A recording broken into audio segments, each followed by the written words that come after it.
Olá para quem está nos assistindo, meu nome é Marlon Ricardo, eu sou um dos advogados aqui do escritório, para quem não me conhece. O tema que eu vou tratar com vocês hoje é um tema bem triste, sobre a responsabilidade criminal dos responsáveis pelo incidente na Boate Kiss em Santa Maria, acontecido há mais ou menos 2 semanas atrás, onde foram vitimados mais de 237 pessoas, vítimas fatais, e tem mais 100 e poucas pessoas que são vítimas também, e que estão hospitalizadas ou já estão em casa, mas que ficaram hospitalizadas, foram diretamente ligadas a esse incidente. O motivo de eu estar gravando esse vídeo é porque chegaram várias dúvidas, principalmente após a prisão dos proprietários da boate, a respeito de se a prisão foi correta, se não foi correta, por que não tem mais gente presa, por que só os responsáveis da banda estão presos, como que seria a questão de fiscalização da boate. Então eu vou esclarecer para vocês mais ou menos como que funciona a responsabilidade criminal nesse caso. Primeiro ponto em relação aos proprietários da boate. Seguindo a teoria do domínio do fato, que tem sido defendida pelo STF, e foi defendida no caso do Mensalão, tem chegado à conclusão de que esses proprietários da boate, isso é a conclusão doutrinária, pessoal.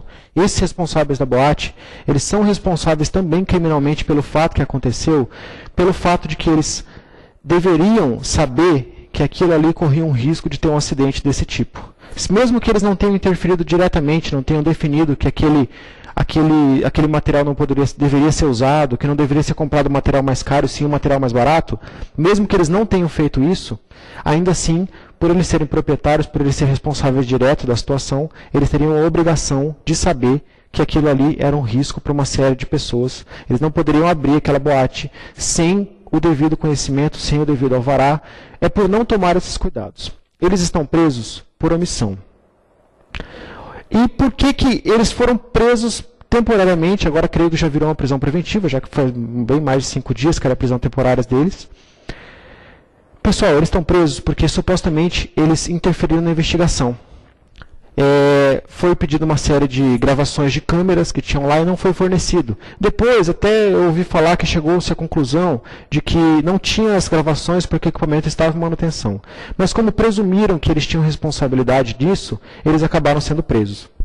O outro motivo pelo qual eles estão presos é para dar uma resposta à sociedade. No meu entender, peço desculpas para quem discorda, mas isso é um motivo equivocado para manter uma pessoa presa, mas é para dar uma resposta para a sociedade em relação a um grande acontecimento como esse, muito triste, onde morreram várias pessoas. Em uma cidade como Santa Maria, a morte de 237 pessoas numa boate é uma coisa muito grande, é uma coisa que não tem como a gente mensurar. As pessoas, as famílias, o Brasil, o mundo pediu uma resposta da justiça e essa resposta está sendo dada com a prisão dos proprietários e com a prisão dos responsáveis da banda. Os responsáveis da banda, apesar de não ser o momento de eles estarem presos, mas eles muito provavelmente vão ser os que vão ser responsabilizados criminalmente mais facilmente. Por quê? Porque o cara da banda que lançou um foguete dentro de um ambiente fechado, ele automaticamente, no mínimo, ele age de forma imprudente. E a imprudência gera o crime culposo. Então ele responderia pelos homicídios culposos e pelas lesões corporais culposas. No mínimo. A tendência do nosso judiciário brasileiro, ela tá sendo para abranger de uma forma muito irresponsável, inclusive, a questão do dolo eventual. Então eu creio que tanto para os donos da boate, quanto para esses cantores da banda que foram responsáveis por lançar o foguete, eles muito provavelmente vão ser denunciados por homicídio doloso e por lesão corporal dolosa, com base no dolo eventual. O que é dolo eventual, pessoal? Porque o doloso é aquele que quer. Eu quero fazer, eu vou lá e faço. Isso é doloso. Aquele que é imprudente é culposo. Ele não tinha culpa, a pena dele é menor.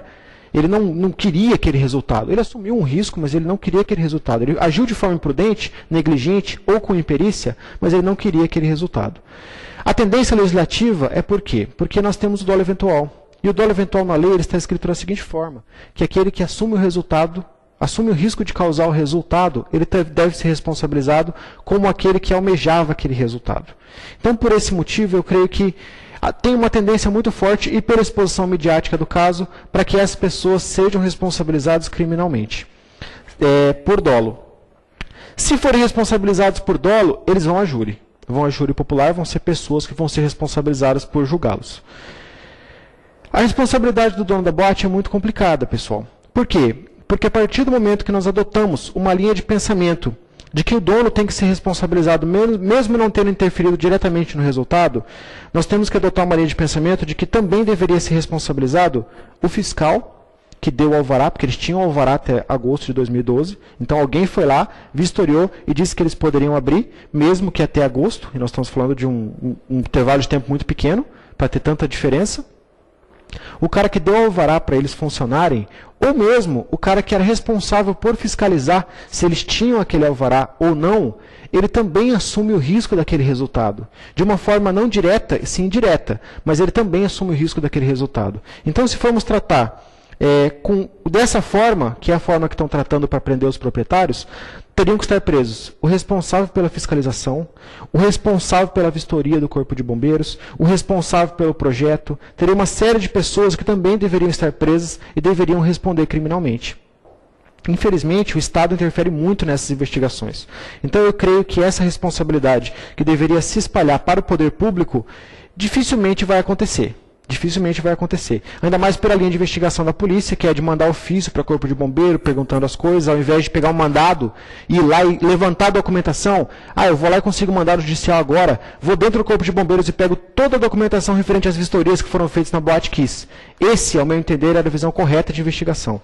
Porém, eles estão, pelo menos é a informação que eles estão repassando, eles estão adotando a linha de investigação de ir incisivamente em relação aos demais, mas em relação ao poder público, mandar um ofício para o Corpo de Bombeiro mandar os documentos, mandar um ofício para a Prefeitura mandar os documentos. Isso abre uma margem muito grande e demonstra que a investigação não está sendo incisiva em relação ao poder público, infelizmente.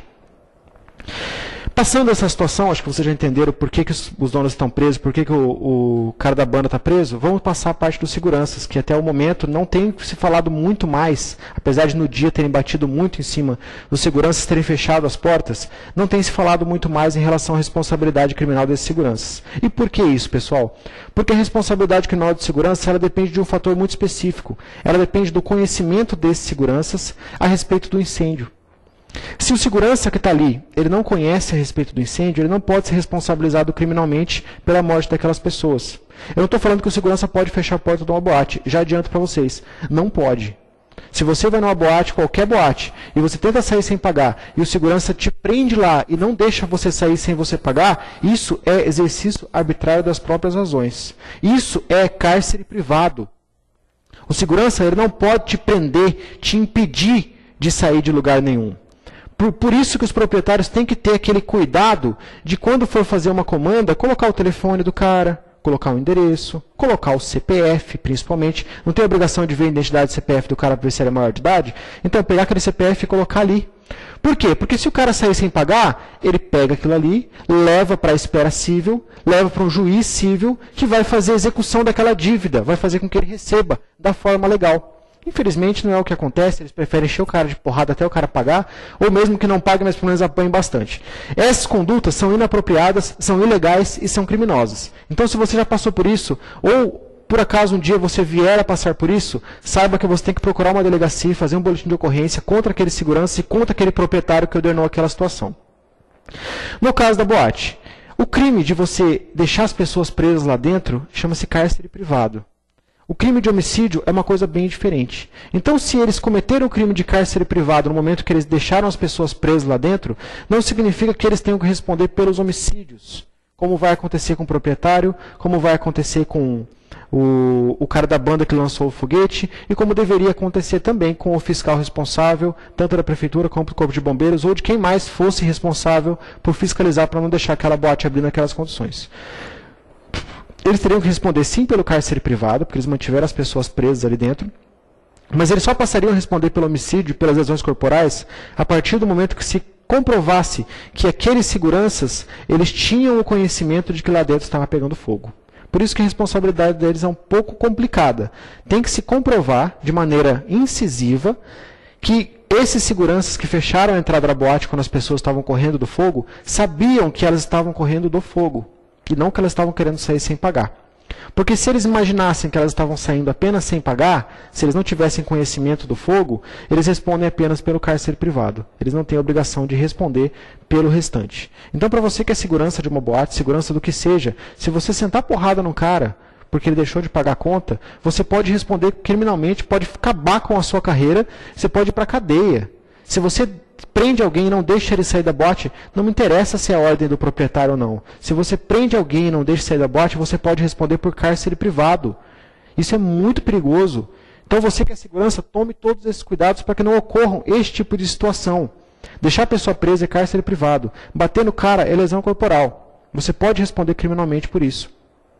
Então, no caso da Boate Kiss, pessoal, esses seguranças, muito provavelmente, eles já vão responder pelo cárcere privado.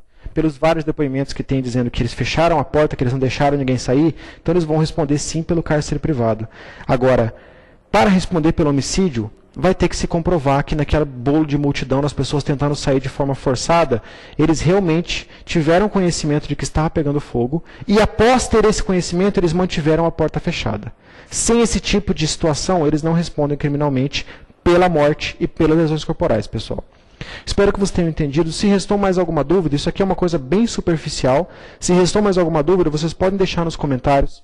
Não esqueçam de dar aquele curtir no vídeo, compartilha nas redes sociais, coloca ele como favorito porque ajuda a divulgar bastante esse vídeo. E tem muita gente perguntando, não só na rua, mas também por e-mail, por contato, via Facebook, perguntando o que está acontecendo, por que é assim, por que é assado. Então, se as pessoas estão com essa curiosidade, espalhe para que outras pessoas saibam também do que está acontecendo. Espero que vocês tenham gostado, se inscrevam no canal e até a próxima, pessoal.